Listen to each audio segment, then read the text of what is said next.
साथ चाईबासा के सारंडा में आईईडी ब्लास्ट में घायल सीआरपीएफ जवान को एयरलिफ्ट कर रांची लाया गया है। रांची एयरपोर्ट से राज हॉस्पिटल तक ग्रीन कॉरिडोर बनाकर घायल जवान को राज हॉस्पिटल लाया गया। नक्सलियों के खिलाफ चल रहे नक्सल ऑपरेशन के दौरान यह हादसा हुआ। घायल जवान अनुज कुमार कोबरा का जवान है। तस्वीरें आपकी टेलीविजन स्क्रीन पर। चाईबासा के सारंडा में आईईडी ब्लास्ट हुआ जिसमें घायल सीआरपीएफ जवान को अब एयरलिफ्ट कर रांची लाया गया है।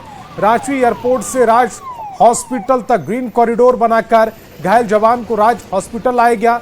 नक्सलियों के खिलाफ चल रहे नक्सल ऑपरेशन के दौरान यह हादसा हुआ। घायल जवान अनुज कुमार कोबरा के जवान है। चाईबासा के सारंडा में एक बार फिर आईडी ब्लास्ट हुआ। सर्च ऑपरेशन के दरमियान कोबरा बटालियन का जवान अनुज कुमार जो है वो आईडी ब्लास्ट में घायल हो गए, जिसके बाद उन्हें एयरलिफ्ट कर रांची लाया गया है, जहां पर उनका बेहतर इलाज जो है वो किया जा रहा है। बता दें कि घायल जवान को स्प्लिंटर जो है वो लगे हैं, जिस वजह से वो घायल है। फिलहाल यहाँ पर जैसे ही जवान पहुँचते हैं, जो तत्काल ट्रीटमेंट है, जो तमाम चिकित्सा पदाधिकारी हैं, जो डॉक्टर हैं, वो पूरी तरह से जुटे हुए थे और पूरी तरह से उनके बेहतर स्वास्थ्य को लेकर यहाँ पर प्रयास जो है वो डॉक्टरों के द्वारा किया जा रहा है। दूसरी तरफ बता दें कि वहाँ पर अभी भी सर्च ऑपरेशन सारंडा के जंगलों में चलाया जा रहा है। बता दें कि मिसिर बेसरा अपने 52 नक्सली सदस्यों के साथ इलाके में मौजूद है और लगातार वहाँ पर सुरक्षा बलों के लिए चुनौती पेश कर रहा है। फिलहाल उसे न्यूट्रलाइज करने की कोशिश जो है वो सुरक्षा बलों के द्वारा की जा रही है, जिसमें कि देखना होगा कि कब तक सफलता मिल पाती है। लेकिन जिस तरह से वहां पर नक्सली जो है खुद को आईडी के जाल में छिपा कर रखे हुए हैं, उन्हें खोज निकालना सुरक्षा बलों के लिए बहुत बड़ी चुनौती है और इसे देखते हुए पुलिस मुख्यालय भी लगातार इलाके की मॉनिटरिंग कर रहा है। जवानों को विशेष दिशा निर्देश दिए गए हैं। वहीं बता दें कि इस सर्च ऑपरेशन में एक आईडी भी जो है वो जिंदा वो बरामद किया गया है। फिलहाल घायल जो जवान है अनुज कुमार, उनकी स्थिति खतरे से बाहर बताई जा रही है। कैमरामैन प्रभाकर के साथ ओम प्रकाश, न्यूज 18 रांची। अब बड़ी खबर दुमका से, जहां कोर्ट परिसर में दो अलग अलग घटनाओं ने माहौल को तनावपूर्ण बना दिया। दोनों मामलों में पत्नियों ने अपने पतियों पर दूसरी शादी और घरेलू उत्पीड़न का आरोप लगाते हुए मारपीट की है। पहली घटना में महिला ने वारंट के बावजूद पति की गिरफ्तारी न होने पर नाराजगी जताते हुए हमला कर दिया, जिसमें विवाद बढ़ गया। दूसरी घटना में भी पत्नी ने पति को पकड़कर पीट दिया। घटनास्थल पर अफरा तफरी मच गई और लोगों की भीड़ इकट्ठा हो गई। पुलिस ने पहुंचकर दोनों पक्षों को हिरासत में लेकर स्थिति को नियंत्रित किया है। दो तस्वीरें आपकी टेलीविजन स्क्रीन पर हैं। पति की जमकर धुनाई की जा रही है दोनों ही तस्वीरों में। बताया जा रहा है कि पति के खिलाफ वारंट के बाद भी गिरफ्तारी न होने पर पत्नी ने एक तरफ पीट दिया, तो दूसरी तरफ भी घरेलू विवाद में पति की पिटाई की गई है।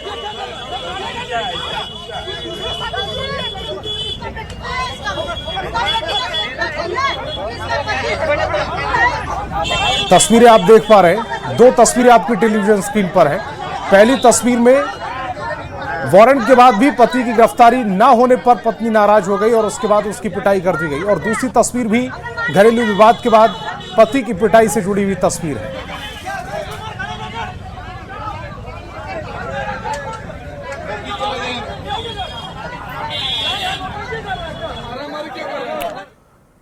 और रांची से बड़ी खबर है। सिविल कोर्ट को बम से उड़ाने की धमकी दी गई है। ईमेल के जरिए कोर्ट को उड़ाने की धमकी दी गई। रांची सिविल कोर्ट जांच टीम पहुंची है। झारखंड जगुआर की बीडीडीएस टीम पहुंची। चप्पे चप्पे की जांच में जुटी है टीम।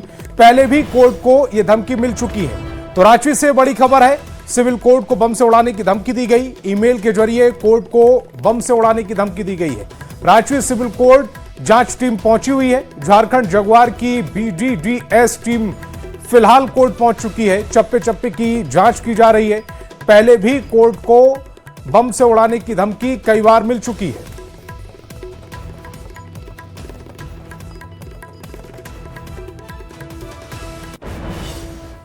कोर्ट के मेल में कोई धमकी भरा मेल आया है, उसी के लेकर के कोर्ट को उड़ाने के संबंधित आया, तो उसी को लेकर के हम लोग बीडीडीएस टीम और बैंक एहतियात के तौर पर उसको भी कर रहे हैं और बाकी उसका मेल आईडी जो आया है उसका भी सत्यापन की जा रही है। सर, पहले भी जो धमकी दी दिल्ली पुलिस के द्वारा एक गिरफ्तार किया गया, उसने स्वीकार किया है कि ये यहाँ के भी घटना को स्वीकार किया है। बाकी फर्दर अब देख रहे हैं कि इसमें भी जो मेल आईडी है उसका भी सत्यापन की जा रही है।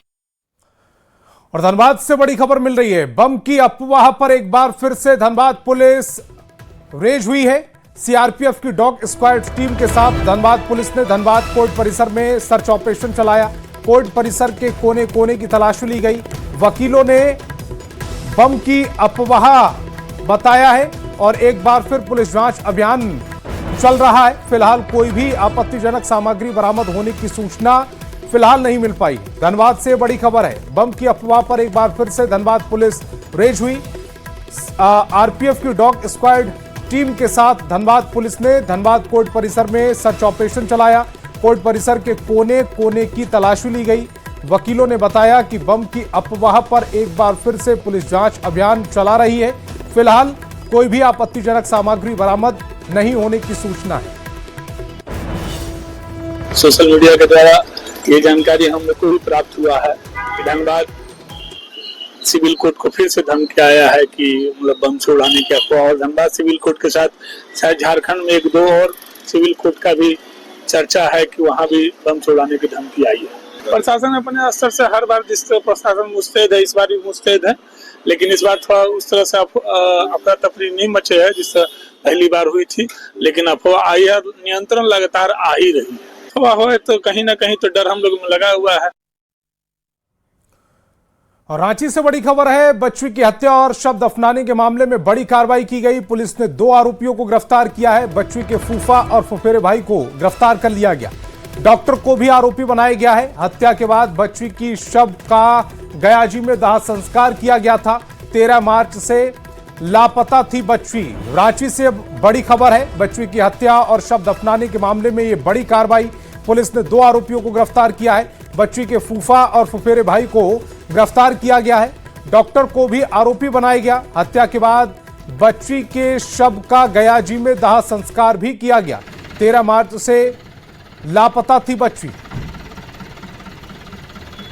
2 अप्रैल को रातू थाना को सूचना प्राप्त हुई कि झखरा टांड में एक सुबोध पाठक जो रहते हैं उसके घर पे कुछ ग्रामीण लोग जुट गए थे और उनका ये आरोप था कि उनके यहाँ जो 8 साल की बच्ची रहती थी वो कुछ दिनों से लापता है। सुबोध पाठक एक पुजारी हैं जो जगह जगह पे जाके पूजा करते थे और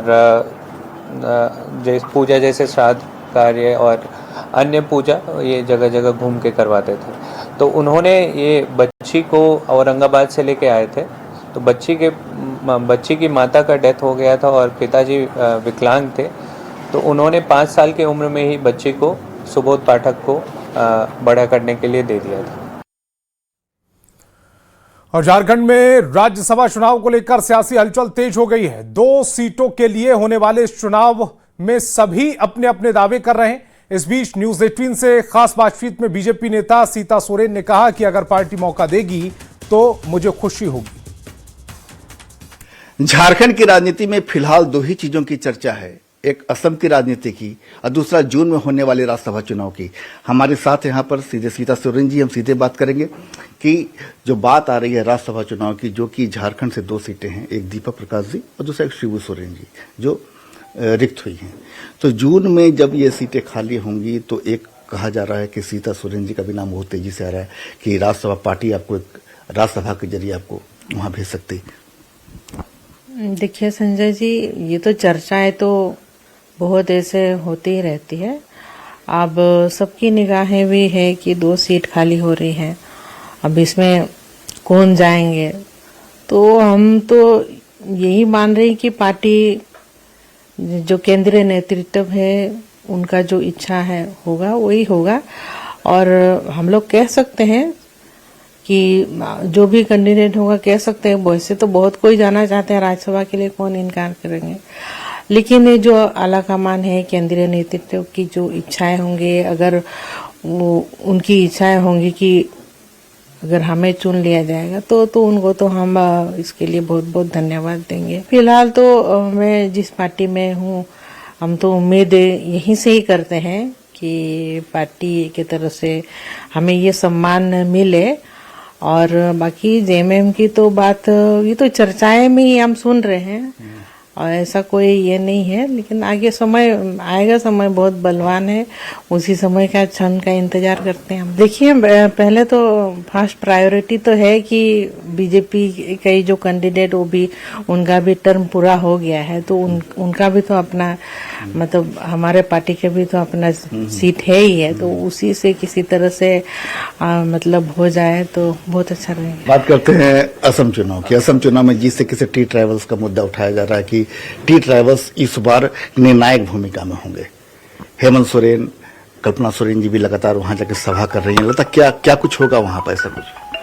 देखिए, टी ट्राइब जो है आसाम में जो बसे हुए हैं, ये लोग कम से कम 70-80 साल मतलब पहले जो यहीं से मान लीजिए झारखंड की कुछ है, झारखंड के कुछ बंगाल के होंगे, कुछ बिहार से गए हैं, तो ऐसे जिनका जमीन मतलब यहाँ कोई कंपनी में लिया गया, तो ऐसे लोग जो यहाँ से विस्थापित हुए हैं वो लोग जा करके बसे, और कई समय से वहाँ तो टी ट्राइब जो मतलब इतनी मुसीबतों का सामना कर रहे थे, वहाँ पर उनको ट्राइबल का दर्जा नहीं दिया जा रहा था। अब वो तो बीजेपी के बनने जा रहे हैं। तो राज्यसभा चुनाव की बात हो या फिर असम विधानसभा चुनाव की, सीता सोरेन जी का साफ कहना है कि अगर राज्यसभा चुनाव में पार्टी उनके चेहरे को आगे करती है तो उन्हें खुशी होगी, वो एक मौका मानेगी। और जहां तक असम चुनाव की बात है तो जाहिर है कि वहां पार्टी के लिए देख रहे हैं कि जेएमएम के लिए एक बड़ा मौका है, बता रही हैं, लेकिन सरकार वहां बीजेपी की बनेगी। कार्य में संजीव तिवारी के साथ संजय कुमार सिन्हा, न्यूज 18 रांची। और झारखंड सरकार अपने कुल बजट का केवल 80% ही खर्च कर सकी, जिसके कारण लगभग 29,000 करोड़ रुपए सरेंडर करने पड़े। इस पर वित्त मंत्री राधाकृष्ण किशोर ने केंद्र सरकार पर अपेक्षित सहयोग नहीं मिलने का आरोप लगाया। कहा कि करीब 13,000 करोड़ रुपए का अनुदान और कर हिस्सा न मिलने से खर्च प्रभावित हुआ। वहीं विपक्षी दल बीजेपी ने सरकार पर गलत बजट अनुमान और वित्तीय कुप्रबंधन का आरोप लगाया।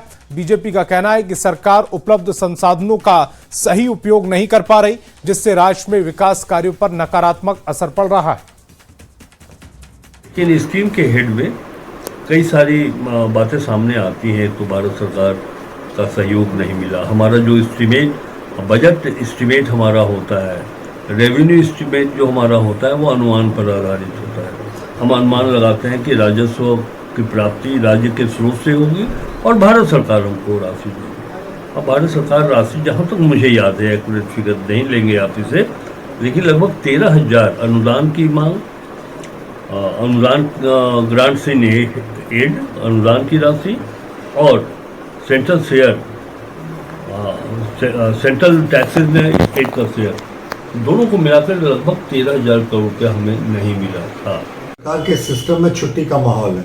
ठीक है, प्रेक्षक बनाकर, ऑब्जर्वर बनाकर आईएएस अधिकारियों को भेजा गया है, लेकिन उनके जगह किसी को चार्ज देकर काफी आईएएस अधिकारी बचे रहे। काम होता रहता है, लेकिन मुख्यमंत्री जी का पूरा कैबिनेट ही शिफ्ट कर गया है वहां पर असम में, तो पूरा का पूरा काम ठप हो गया है। नए फाइनेंशियल जो वित्त जो आया है, जो बजट आया है, उसका खर्च कैसे होगा, ना कोई योजना बन रही है। मुख्यमंत्री जी जाते आते तो एक बात थी, लेकिन वो वहीं पे कैंप कर गए हैं। और आरजेडी झारखंड में अपने पांव पसारने की तैयारी में है। झारखंड आरजेडी झारखंड में अपने संगठन को मजबूत करने और आने वाले सालों में होने वाले चुनावों में ज्यादा से ज्यादा सीटों पर चुनाव लड़ने की तैयारी में। इसे लेकर कल आरजेडी के राष्ट्रीय कार्यकारी अध्यक्ष तेजस्वी यादव ने अपने कार्यकर्ताओं को कार्य करने के निर्देश दिए। तेजस्वी यादव के इस दौरे और आरजेडी को मजबूत करने पर बीजेपी ने तंज कसा। तेजस्वी यादव आज झारखंड में आए हैं, लेकिन झारखंड की जनता उनके पिताजी द्वारा दिए गए बयान को नहीं भूली है। वहीं जेएमएम ने कहा कि कोई भी अगर संगठन बढ़ाता है तो इस पर किसी को कोई तकलीफ नहीं होनी चाहिए। तेजस्वी यादव का झारखंड में स्वागत है। वहीं कांग्रेस ने भी आरजेडी का झारखंड में स्वागत किया।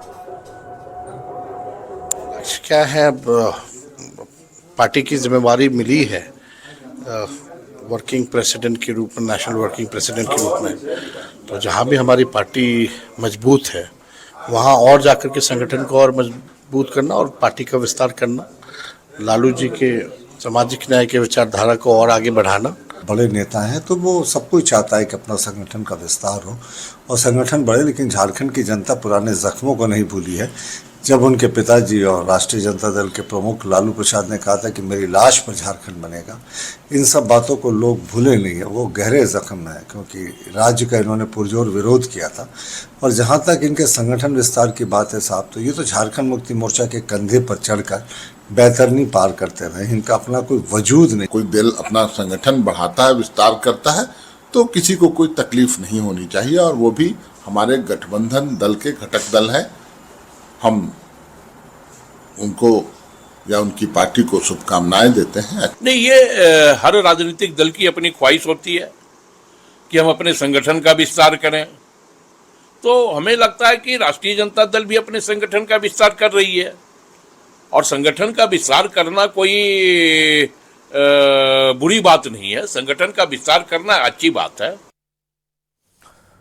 और बीजेपी आज अपना 47वां स्थापना दिवस मना रही है, जिसको लेकर झारखंड में भी कार्यकर्ताओं के बीच उत्साह नजर आ रहा है। बीजेपी शासित प्रदेशों में सरकार के कामों और योजनाओं की चर्चा की गई है। प्रदेश अध्यक्ष आदित्य साहू, नेता प्रतिपक्ष बाबूलाल मरांडी, प्रदेश संगठन मंत्री कर्मवीर सिंह समेत पार्टी के कार्यकर्ता बीजेपी प्रदेश कार्यालय में मौजूद रहे। बीजेपी के प्रदेश अध्यक्ष आदित्य साहू ने कहा कि भाजपा पार्टी विद डिफेंस है और ये राजनीति पर नहीं बल्कि राष्ट्रनीति पर चलती है।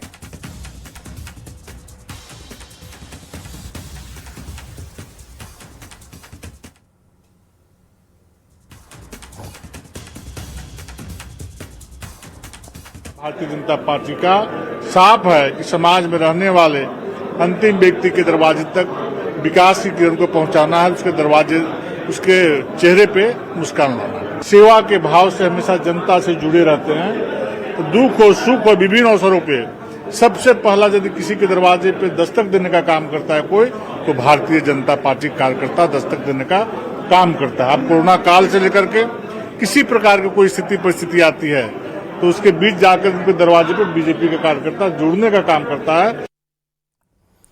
बीजेपी आज अपना 47वां स्थापना दिवस मना रही है। इस स्थापना दिवस के मौके पर राजधानी से लेकर प्रखंड तक में कार्यक्रम रखे गए। बीजेपी के प्रदेश प्रवक्ता प्रतुल शाहदेव ने कहा कि हमारा स्लोगन नेशन फर्स्ट है। हम लोग राष्ट्र के लिए कार्य करते हैं। और बीजेपी के बयान पर पलटवार करते हुए जेएमएम ने कहा कि बीजेपी अगर राष्ट्र सर्वोपरि की बात कर रही है तो इससे बड़ा चुटकुला कुछ नहीं हो सकता। देश में सबसे अधिक दुराचारी और भ्रष्टाचारी बीजेपी के अंदर ही हैं। कांग्रेस ने भी बीजेपी के राष्ट्रीय सर्वोपरि के वाले बयान पर पलटवार करते हुए कहा कि बीजेपी के एजेंडा में राष्ट्र है ही नहीं, ये राष्ट्रीय हित में कोई कार्य नहीं करते।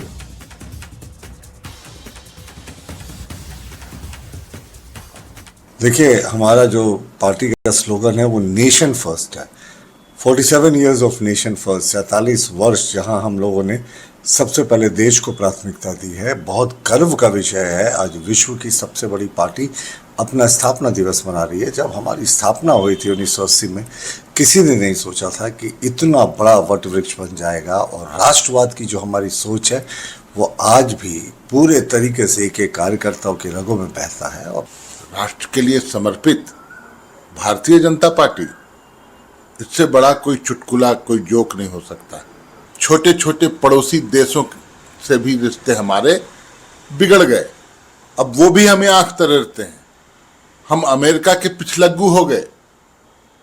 देश उस समय था जिस समय अमेरिका को आंखें दिखाया करती थी स्वर्गीय इंदिरा गांधी जी।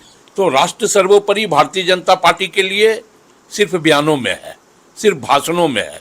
हकीकत यह है कि सत्ता उनके लिए सर्वोपरि है। और जमशेदपुर से बड़ी खबर है, कोल्हान के सबसे बड़े एमजीएम अस्पताल में जूनियर डॉक्टरों की अनिश्चितकालीन हड़ताल आज 8 घंटे बाद खत्म हुई। अस्पताल के अधीक्षक और प्रिंसिपल के आश्वासन के बाद यह हड़ताल खत्म की गई। वहीं कड़ी सुरक्षा के बीच पुलिस की ओर से ओपीडी का ताला खोला गया। एमजीएम अस्पताल और कॉलेज के प्रिंसिपल और अधीक्षक ने जूनियर डॉक्टरों को आश्वासन दिया। आश्वासन में कहा गया कि कैबिनेट में जल्द आपकी मांग पूरी होगी। आपको बता दें कि जूनियर डॉक्टरों की हड़ताल में मरीजों को काफी परेशानी हो रही थी। हड़ताल खत्म होते ही सभी जूनियर डॉक्टर अपने अपने काम पर लौट गए। मेरा जूनियर डॉक्टर्स है, सब अभी स्ट्राइक तोड़ लिए हैं, है ना। उसमें क्या है कि जो सरकारी प्रक्रिया है वो सभी चालू है। आश्वासन दिया गया है कि उन लोगों का काम जल्दी होगा।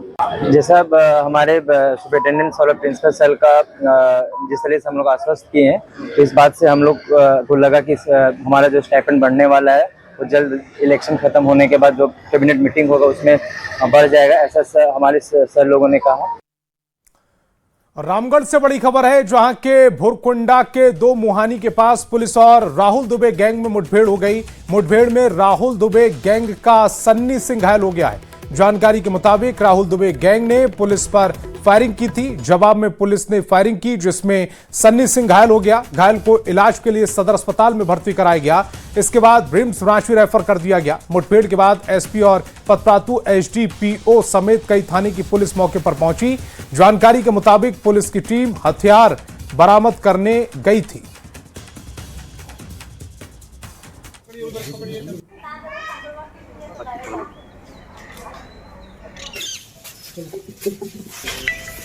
हाँ सामने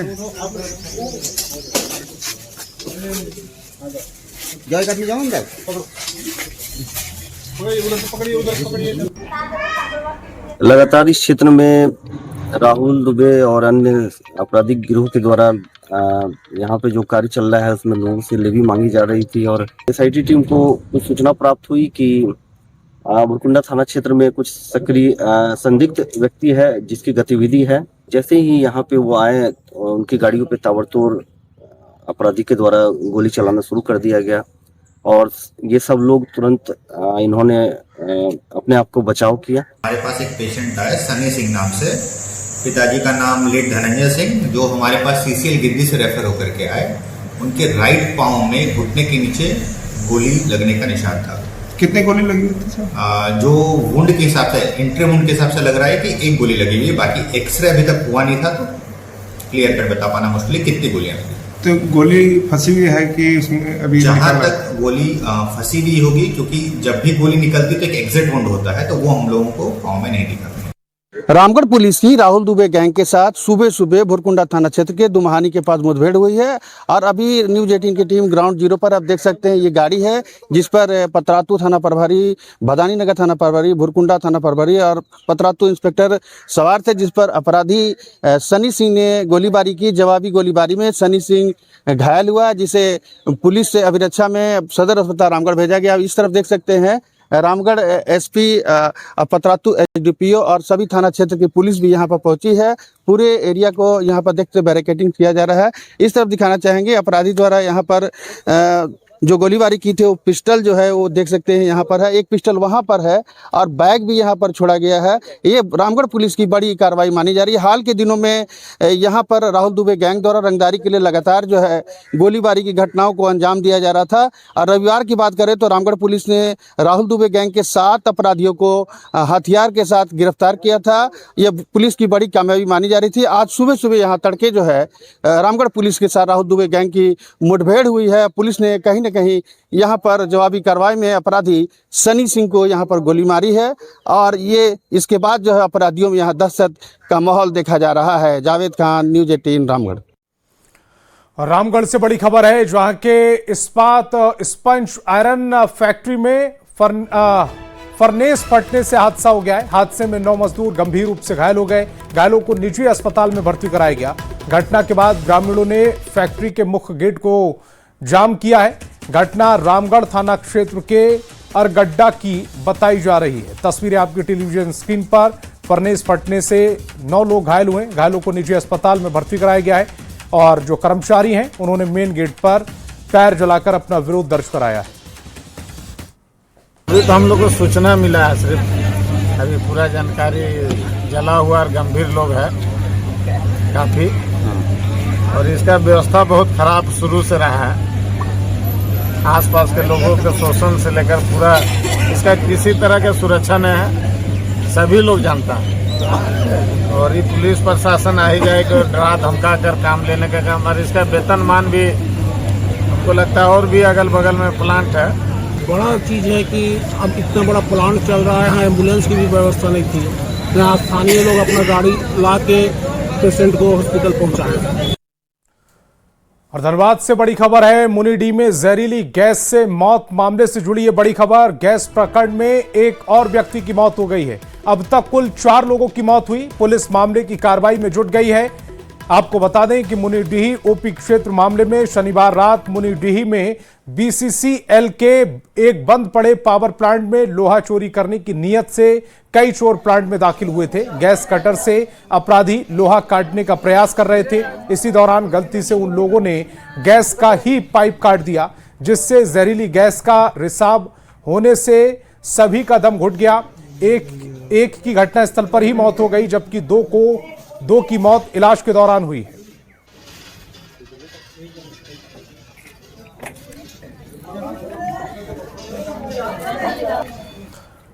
और जमशेदपुर से बड़ी खबर मिल रही है। पागल सांड का आतंक देखने को मिला है। 9 लोगों पर यह हमला किया गया, 4 लोगों को चोटिल किया गया है। घायलों को निजी अस्पताल भेजा गया है। स्थानीय लोगों ने सांड को बंधक बनाया। नगर निगम की टीम मौके पर पहुंची। सीताराम डेरा थाना क्षेत्र का यह पूरा मामला, तस्वीरें आपकी टेलीविजन स्क्रीन पर हैं। पागल सांड था ये, जिसने अपना आतंक फैलाया। 9 लोगों पर हमला किया, 4 लोगों को गंभीर चोटें आई हैं। घायलों को निजी अस्पताल भेजा गया है। स्थानीय लोगों ने सांड को बांध दिया। नगर निगम की टीम मौके पर पहुंची और सीताराम डेरा थाना क्षेत्र का यह पूरा मामला है। और रांची से बड़ी खबर है। निजी स्कूलों की मनमानी मामले से जुड़ी है बड़ी खबर। रांची में डीसी की अध्यक्षता में बैठक हुई। फीस और किताबों की कीमत पर समीक्षा की गई। बैठक के बाद राहत की उम्मीद है। स्कूल फीस के इजाफे पर अंकुश की संभावनाएं हैं। रांची जिला स्तरीय शुल्क समिति का हम लोगों ने प्रथम बैठक की है, और जो लगातार शिकायतें जो मिलती रहती हैं कि स्कूल में रीएडमिशन के लिए अलग अलग तरीके के नाम पर फीस लिया जाता है, और यूनिफॉर्म, बुक्स और बस फीस भी अचानक बढ़ा दिया जाता है, और कोई किसी एक पर्टिकुलर जगह पे भी लेने के लिए जो शिकायतें जो आती हैं, तो ये सारे चीज़ों को हम लोगों ने आज विस्तार से यहाँ समीक्षा किए हैं।